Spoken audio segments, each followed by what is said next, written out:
छोड़े के।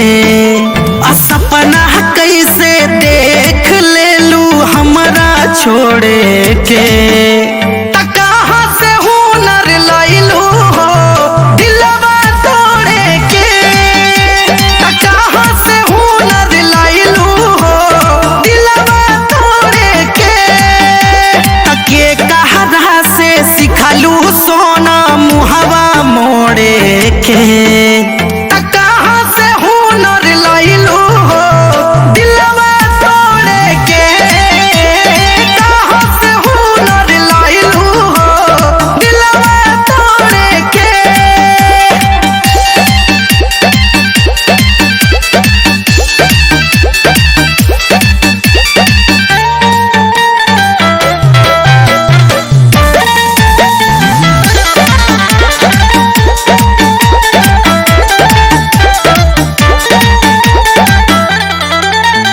सोचानी जान तू नादान बाड़ू हो। धोखा का हो लहे से आन जान बाड़ू हो। हम तो सोचानी जान तू नादान बाड़ू हो। धोखा का हो लहे से आन जान बाड़ू हो।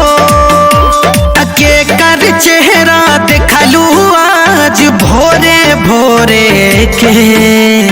कहाँ से हुनर लैलू हो दिलवा तोड़े के। कहाँ से हुनर लैलू हो दिलवा तोड़े के।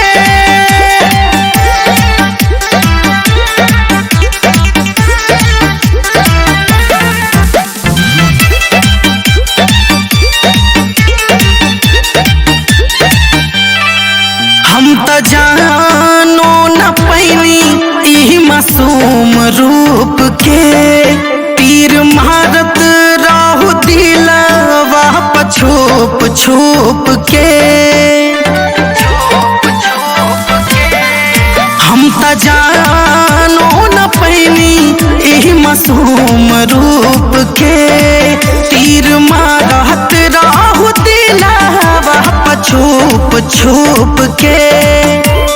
चांद इमरान के चोट दिहलू जोरे के।